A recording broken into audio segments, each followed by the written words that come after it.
Bore da pawb. Good morning, everyone.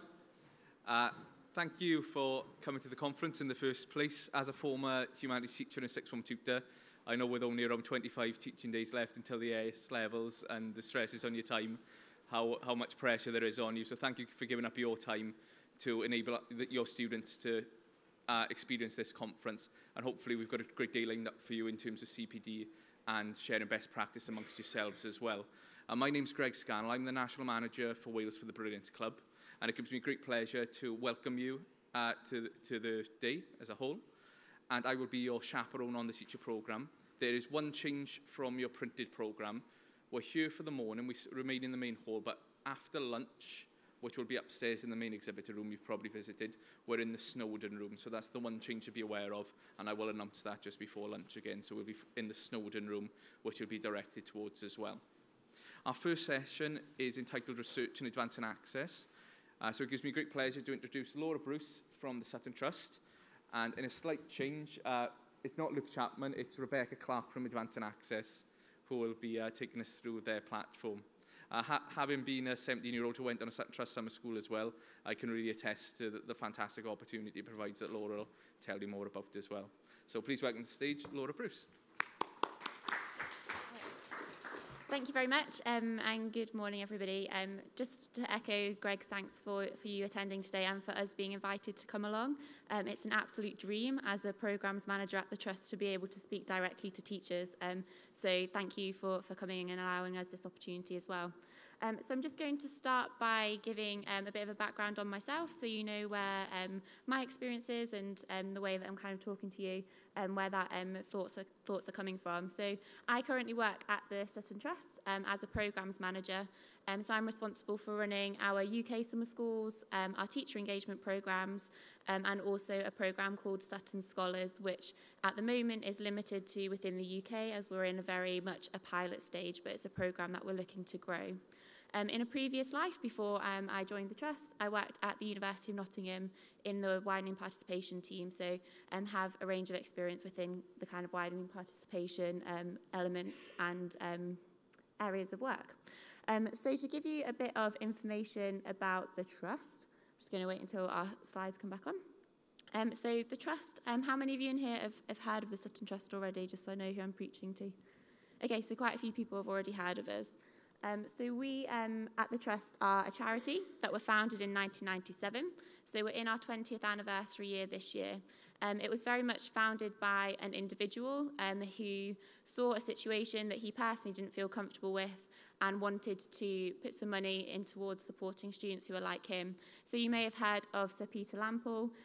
He grew up in the northeast of England, lived on a council estate, and then managed to gain a place at the University of Oxford.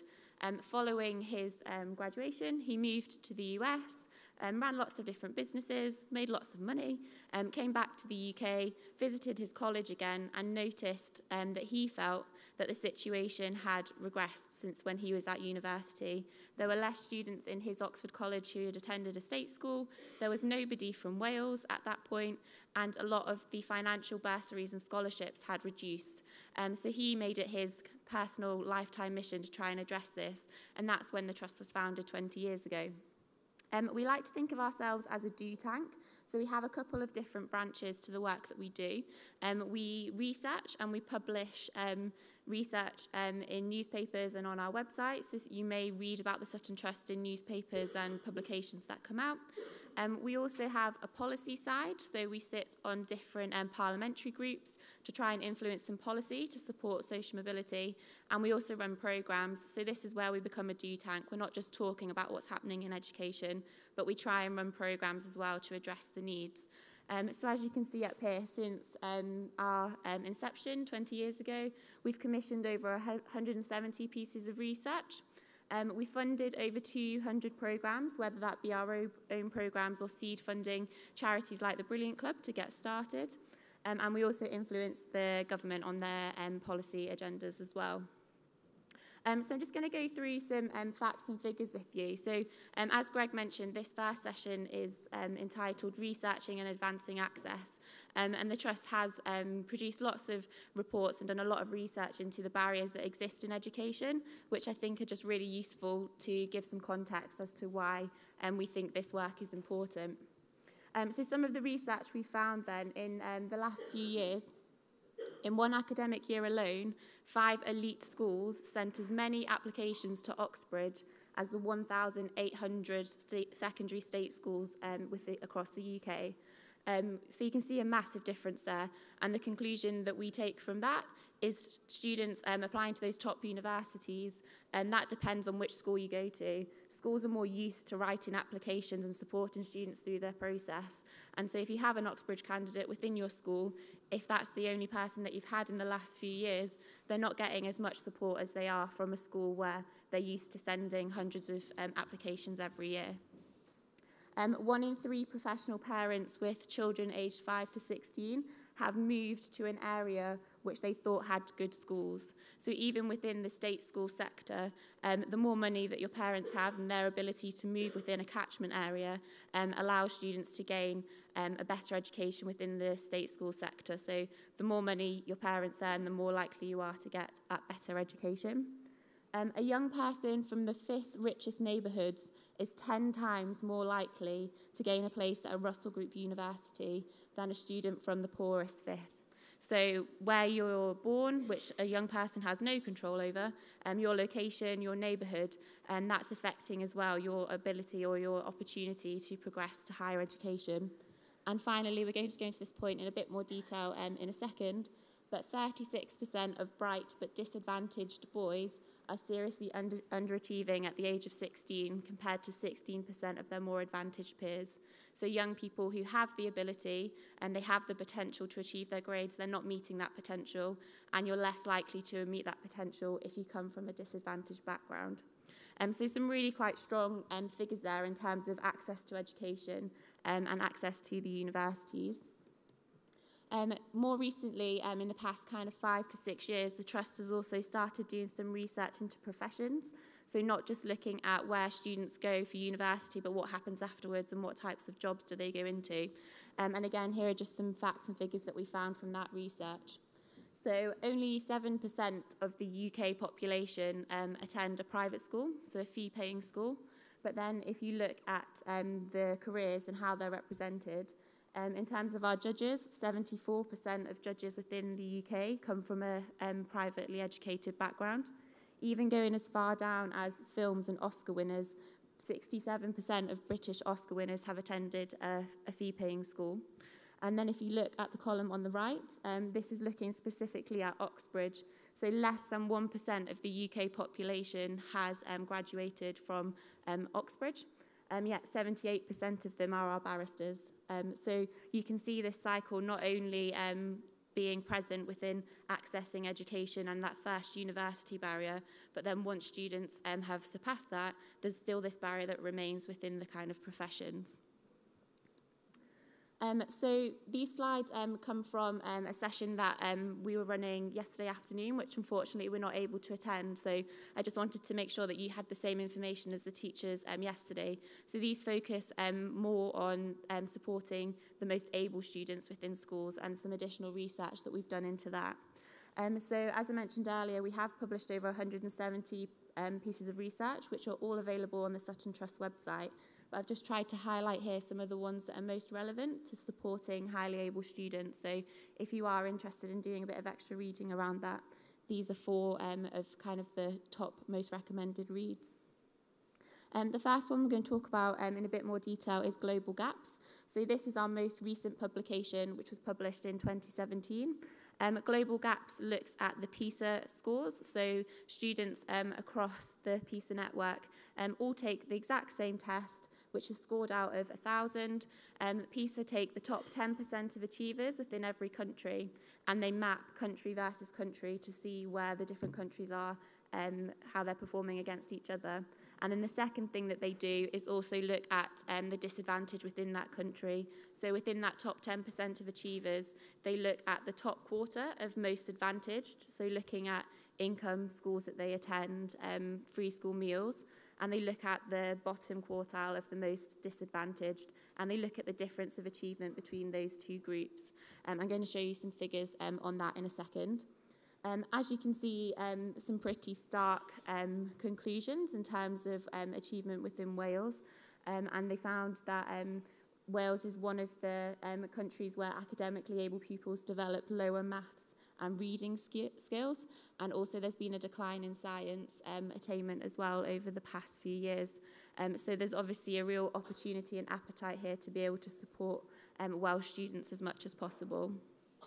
The second piece of research that I'm going to share with you as well is from a report called Missing Talent, which was published in June 2015. So this is one of the stats that I shared earlier around this 36% of disadvantaged boys not reaching their potential. So the Missing Talent report looks at achievement at Key Stage 2 versus achievement at Key Stage 4, and it looks to map if you're achieving well at Key Stage 2, are you still performing well at Key Stage 4? And as a general conclusion, it found that 15% of students who were in that top 10% of performance at Key Stage 2 didn't feature in the top 25% of achievers at Key Stage 4. So a real disparity there between how students are progressing throughout the school system. So just to share some more information in a bit more detail. So this one's referring to the Global Gaps report, as I mentioned, which is the PISA scores. So you can see the top kind of row looks at all achieving pupils. So this is the top 10% of achievers within that country. You can see there that Wales is slightly below some of the other UK countries in terms of their top achievers scores. And as the UK as a whole, we're quite below the actual average of all countries that are within the PISA network. So across Europe, Japan, China, the US, our average is a bit lower than the kind of average achievement of the world. The second row looks at the high achieving students from the more advantaged backgrounds. So these are the students who maybe are living in more affluent areas, attending top schools, parents have been to university, those types of students. And that maps their achievement, and then the row underneath maps the achievement of the lowest quartile of advantage. And then the final row at the bottom shows you the difference between those two groups. So you can see that in Wales, there's a positive there in terms of there's not as much of a gap between advantage and disadvantage, but it's still nearly 2 years, which is massive.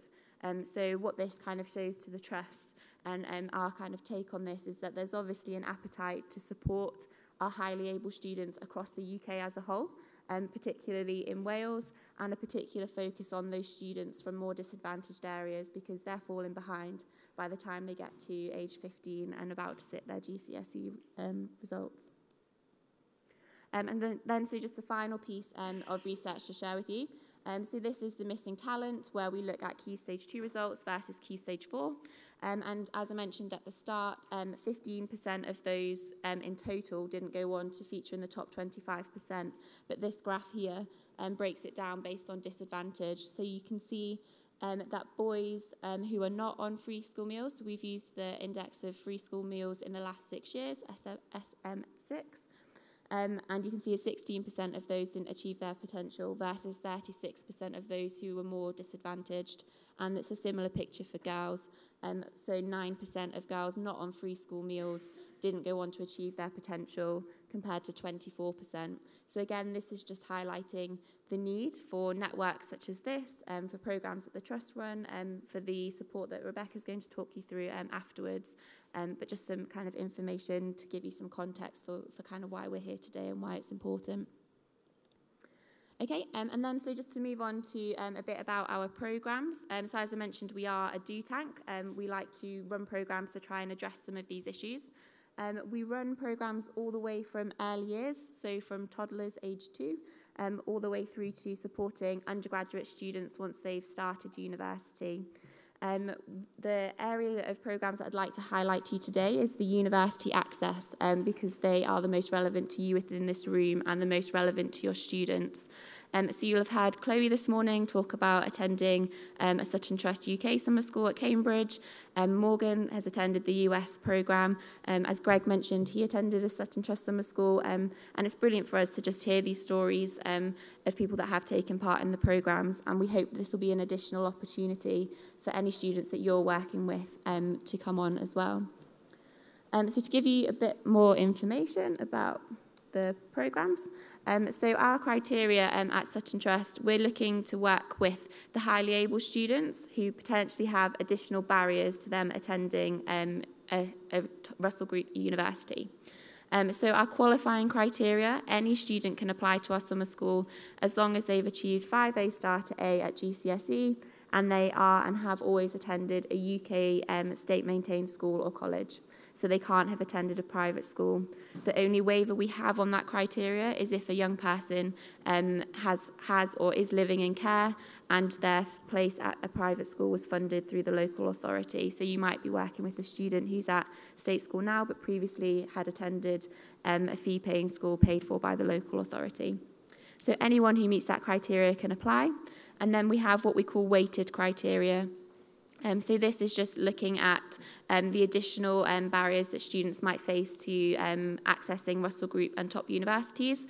And basically, the more criteria students meet, the more likely they are to gain a place.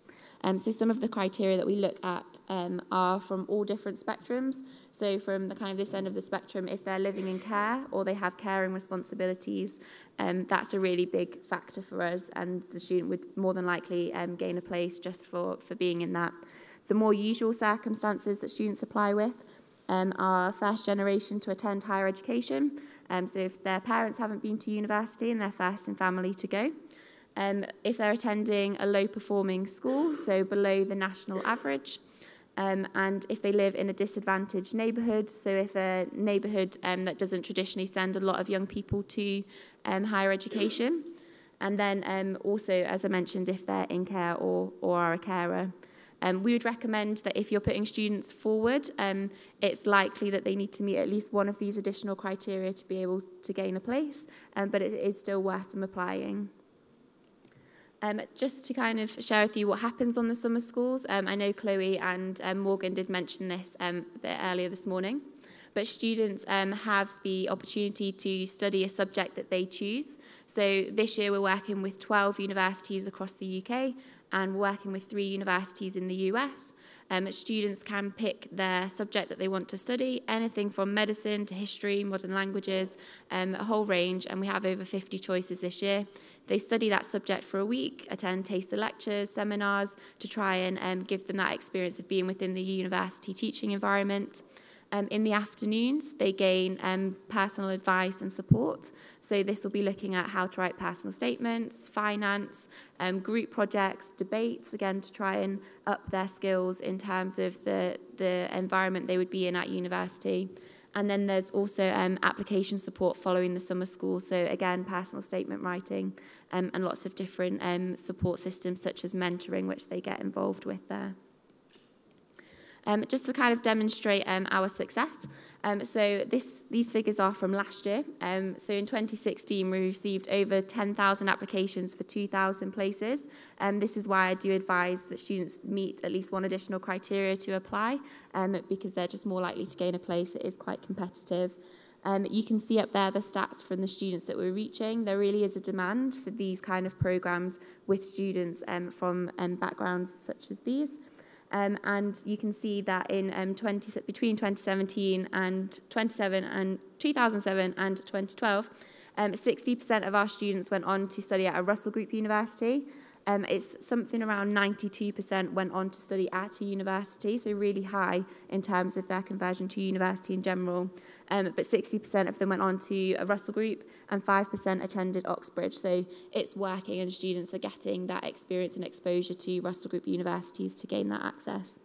And the final figure there, just on that slide, so looking at our summer school attendees and our control group. So these are students who applied to be on the summer school, could have gained a place because they meet our eligibility criteria, but we just didn't have enough places to offer.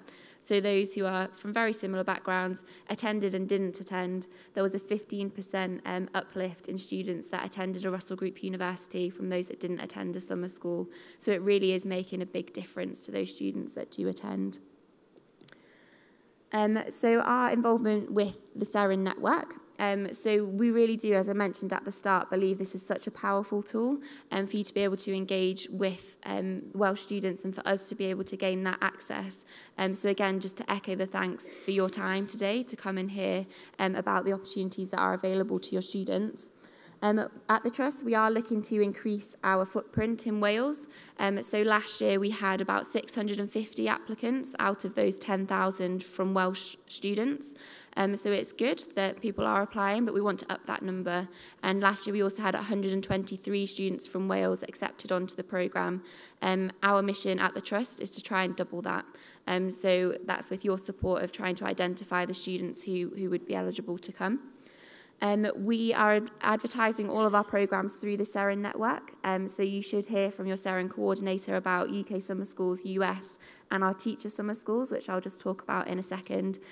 So please do read that information when it comes through, but if you'd like to stay better informed yourselves, you can sign up to our newsletter on our website, which gives teachers all of the information about the programmes that are up and coming. And as I mentioned, we will be sharing with the Seren network the results of this year's summer school applications, just to see if it is having an effect, but we expect to see it having more of an effect in the next kind of couple of years. So the final thing that I just wanted to mention to you was our teacher summer school programmes. So we do a lot for students and lots of things that students can come on, but we're really looking to develop our teacher engagement as well. So we're in our final year of funding this year for our teacher summer schools. So if you did want to attend, it's kind of this year to come. They're completely free for you to attend. Universities also can provide cover costs if there are issues internally with providing cover staff. So it should be absolutely no expense to you at all. The only criteria for applying is that you are teaching in a state-maintained school or college. They're normally 2 days and a one-night residential, so you go to university. This year we're working with Oxford, Durham, UCL and St Andrews. So you can choose which of those to apply to. Some of them have different focuses. So for example, at Oxford, they're looking at humanities, whereas at Durham, they're just looking at transition in general, so how to just support any student through the transition to university. And it's a chance for you to interact and just hear, similar to today, but maybe in a bit more depth, admissions tutors, lecturers, and experience that university environment for yourself. And if I haven't already mentioned it, they're completely free. So if you are interested in attending one of those, please do again go to the Sutton Trust website and have a look and see if you'd like to apply. So that's everything from me. I unfortunately have a train at 12 o'clock, so I'm not going to be able to be around at the end of the session, but please do feel free to get in contact with me at any point, whether it's about students, whether it's about research, whether it's about our teacher engagement. More than happy to talk to any of you at length about any of our programmes or any ways that the Trust can support you through the Seren network. That's it. Thank you very much. Thank you very much, Laura. I think it's so important that we understand in Wales that we don't get that missing talent that some of the research was identifying there, and how many amazing opportunities there are for us as teachers, but also for our students to get involved with, to really help them to be stretched and challenged and reach their full potential in life. I'd now like to welcome Rebecca Clark from Advancing Access to the stage to speak to you about their amazing platform that they've got. So please welcome Rebecca. Thank you, everybody. So my name's Rebecca Clark. I am the project manager for Advancing Access. I suppose a little bit of history for me as well. I previously worked for a couple of years at Durham University, managing their schools development work. And prior to that, I worked for the University of Leeds for 7 years, working on their Access to Leeds Contextual Information Project or programme. I'm going to run through, how much time have I got? 20 minutes, I can do this. Right, so what is Advancing Access? I think the first thing to make clear, we are not a part of Sutton Trust, although we hope to work together very closely. Advancing Access is led by the 24 universities in the Russell Group. And as someone said earlier, yes, it's quite an achievement. We have the 24 Russell Group universities working together to produce something for you as teachers and advisors. There's a list of all the universities involved. A kind of little bit of background, I suppose, and really building on something that's been said earlier about the Seren network, there's been this increased focus on progression to university, but specifically progression to Russell Group universities, selective courses. With that, universities and universities that I work for have seen this increasing demand for schools, universities to come into schools and colleges, for the summer schools. So we're looking at ways of being able to meet that demand, I suppose. At the same time, this project did start off as a kind of English-focused project. The Higher Education Funding Council of England launched a new national network of collaborative outreach programmes, essentially. And when they did that, I'm very disappointed to see that my arrows have fallen and my text has been lost.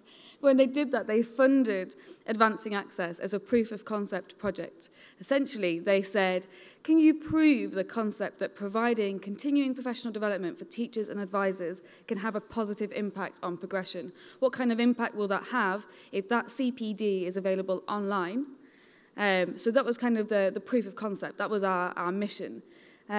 That funding ended in December, and I'm very happy to say that the universities now fund us individually. So we're continuing, we will continue till at least July next year, but looking to continue beyond that as well. So as I said, our kind of aims, the first one is working in partnership with teachers and advisors. We want to provide CPD development for teachers and advisors. The focus is around making Key Stage 4 and Key Stage 5 choices, and then also university decision making. But it's got to be driven by you. We work for universities. My entire career has been based in a university. So we've had to work in partnership with teachers and advisors to find out where your gaps of knowledge are, where you feel there's a need for training, how your inset days already work, what kind of training you already get. So my first few months were spent travelling the country, England at the time, trying to find out how that worked. We want to facilitate progression to selective universities and courses. Everything we've done has been produced by those 24 universities, but we've tried to bear in mind, as I'm sure you will appreciate, that the Russell Group universities aren't the only good top universities in the country. We've also looked at the Sutton Trust 30 list as well. So that's our aim, selective universities and courses. Again, bearing in mind that selective courses may not be at some of the most selective universities. So how does a 17-year-old figure that out, and how can you help them with that? We want to increase your confidence and increase your knowledge, essentially. That's the plan.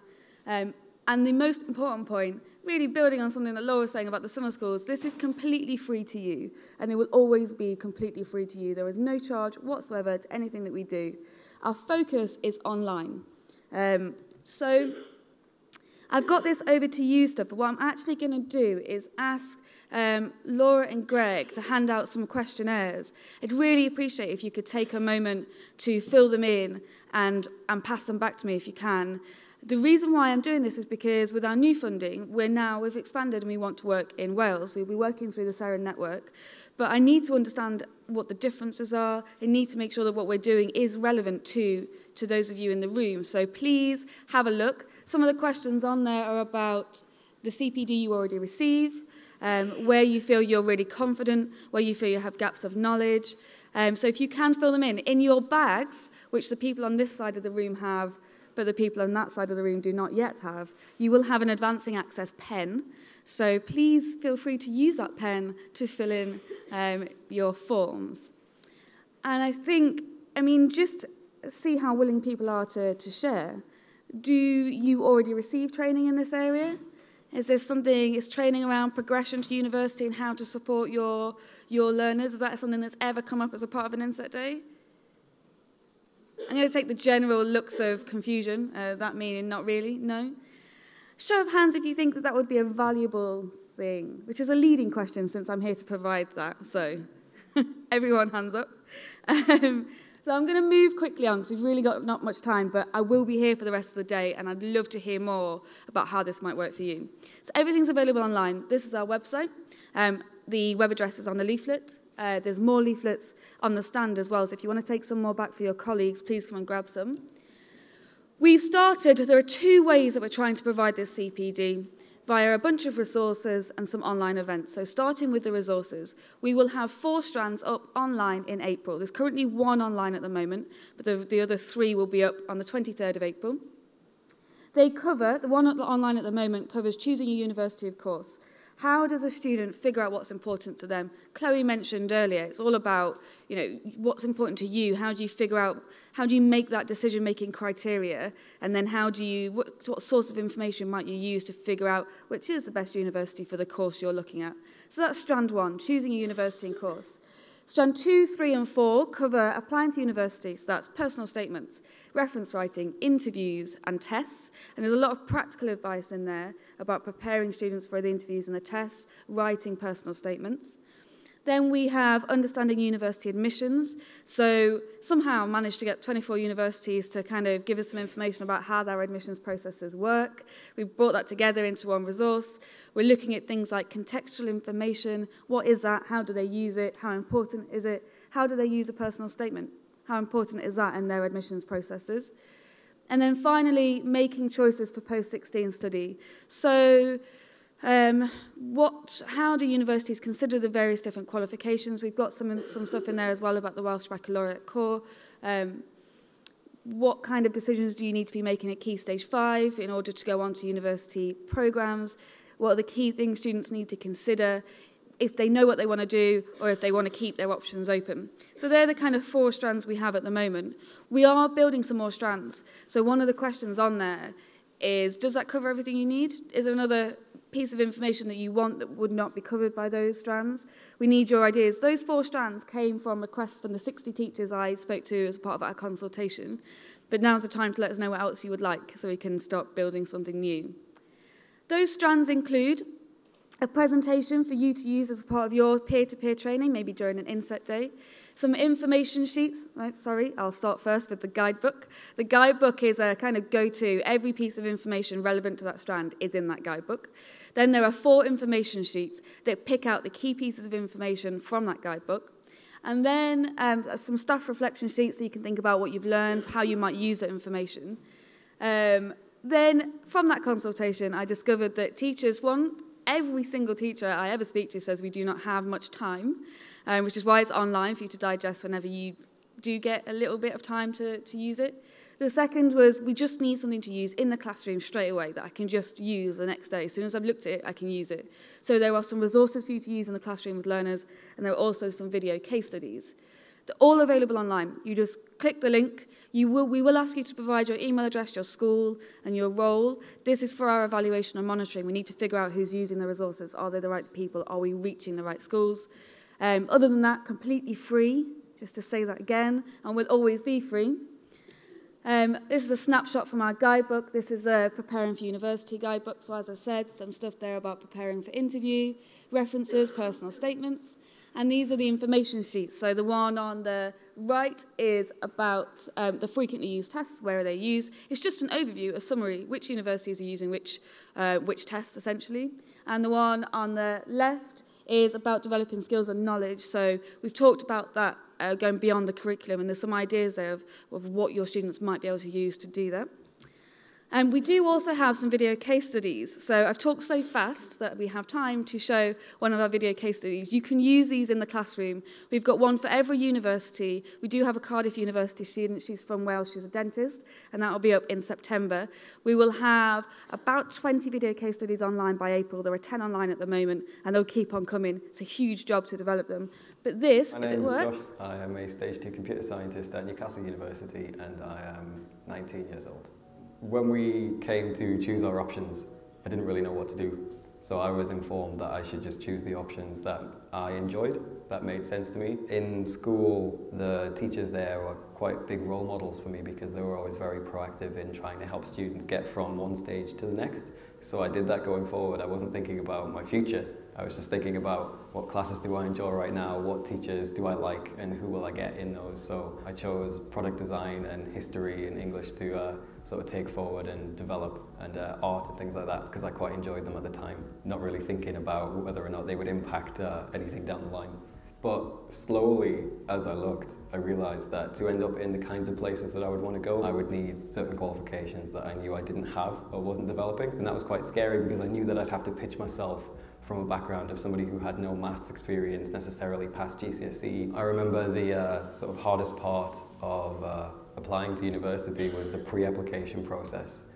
Honestly, I never felt any pressure to think about my end goal, and it was quite a daunting thing to sit down and think, oh, well, because of the options I chose, I might have limited myself, because I haven't been thinking about my end goal. I've just been thinking about how do I sort of make the most of my skills right now in this moment. So that was quite tough. At GCSE and A-level stage, I think you don't necessarily have to have everything figured out, but you should have a good understanding of where you're headed. I would say that you should choose the things that you are interested in and that you enjoy, but just make sure that they are the routes into the industries that you want to be part of.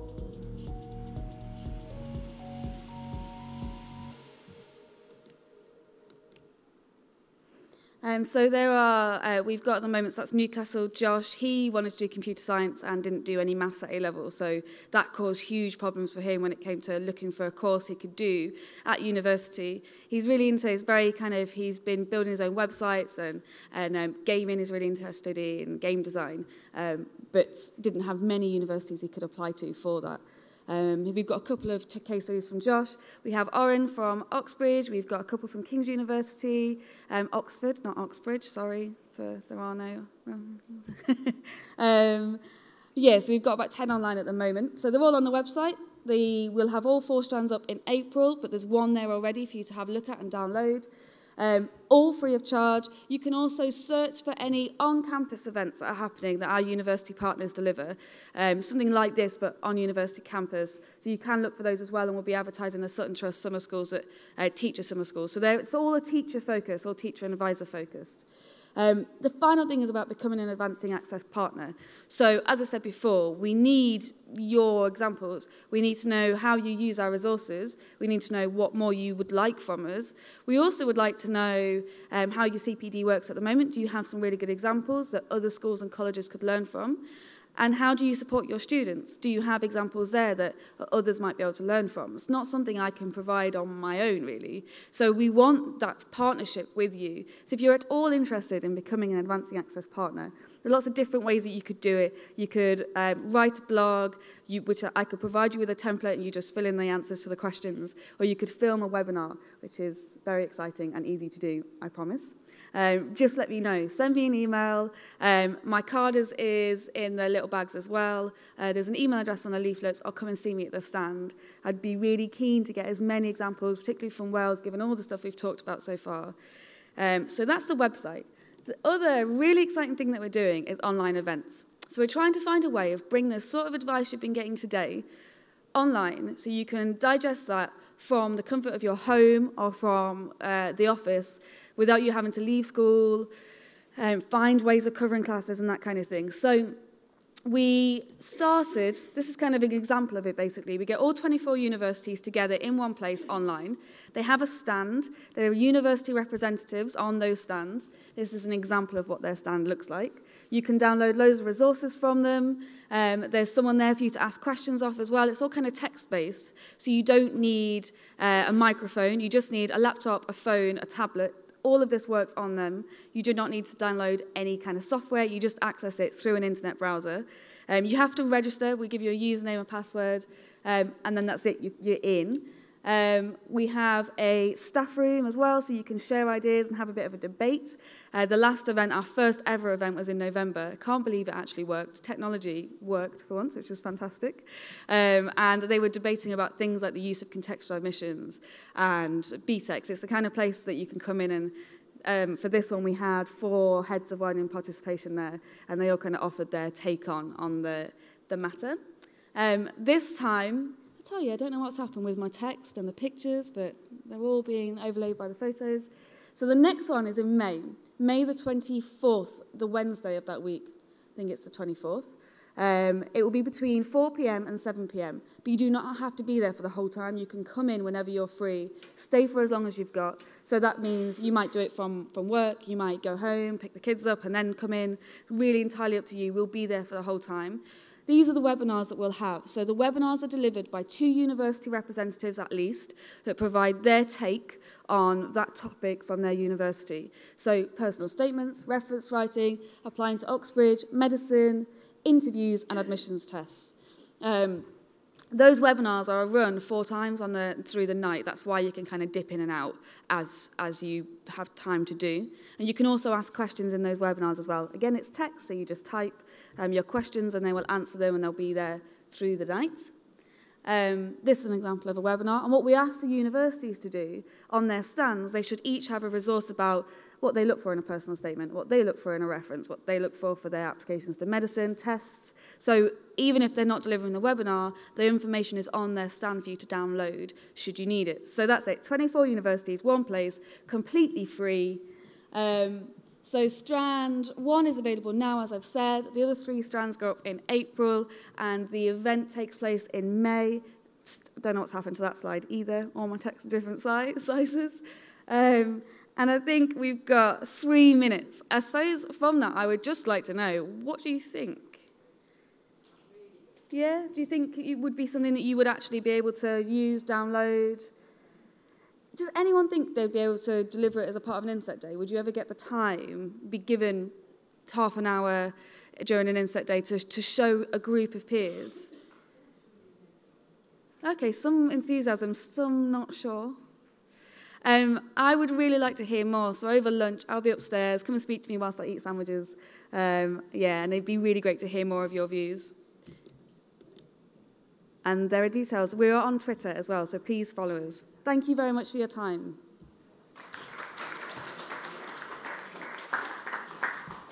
Thank you, Rebecca, for sharing that fantastic platform with my sixth form advisor and teacher hat on. I would have killed for this, and I think it's going to be such a powerful tool for all of you to use and share with your pupils to enable them to have informed choices and do the best they can in the future. We're going to take 2 minutes now if you want to take a comfort break, but can I ask you to come back as quickly as possible? The next session is a panel with university partners that our MC Hugh will be chairing. So we're just going to set up the stage and invite the university partners to take to the stage. So if you do want to get a quick tea or coffee or have a comfort break, you can leave the room. But I ask you, can you please come back as quickly as possible so we can stay as close to time? Thank you.